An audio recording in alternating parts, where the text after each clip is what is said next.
এখনো ১০ বছরের অপেক্ষা, তার আগেই চমক নিয়ে হাজির সৌদি আরব। ২০৩৪ ফিফা বিশ্বকাপের জন্য কিং সালমান স্টেডিয়ামের নকশা উন্মোচন করে আলোড়ন ফেলে দিয়েছে দেশটি। ফুটবল বিশ্বে এখন পর্যন্ত এমন অত্যাধুনিক স্টেডিয়ামের দেখা মেলেনি। সৌদি আরব দায়িত্বটা পেয়েছে কোনো ঝাক্কি ঝামেলা ছাড়াই।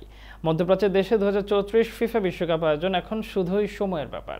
এর আগেই নতুন স্টেডিয়ামের ডিজাইন প্ল্যান উন্মোচন করে ফুটবল বিশ্বে আলোড়ন ফেলে দিয়েছে তারা।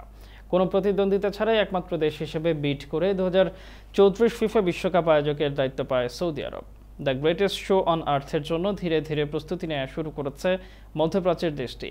ঘোষণা করেছে কিং সালমান নামে সৌদি আরবের ইতিহাসের সবচেয়ে বড় অত্যাধুনিক স্টেডিয়াম তৈরির, যা হবে বিশ্বেরও অন্যতম বৃহৎ। কিং সালমান স্টেডিয়াম হবে সৌদির ফ্ল্যাগশিপ প্রকল্প ভিশন ২০৩০-এর আওতায়। স্টেডিয়ামের দর্শক ধারণ ক্ষমতা হবে ৯২,০০০।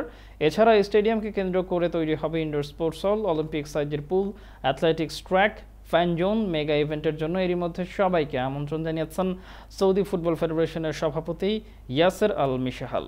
৪ বিলিয়ন সৌদি রিয়ালের এই কিং সালমান স্টেডিয়াম নির্মাণের পর চালু হবে ২০২৯ সালে। এরপর ঘরোয়া লিগ ও আঞ্চলিক টুর্নামেন্ট আয়োজন হবে সেখানে। আর স্টেডিয়ামটি পূর্ণতা পাবে ২০৩৪ সালের বিশ্বকাপ আয়োজনের মধ্য দিয়ে।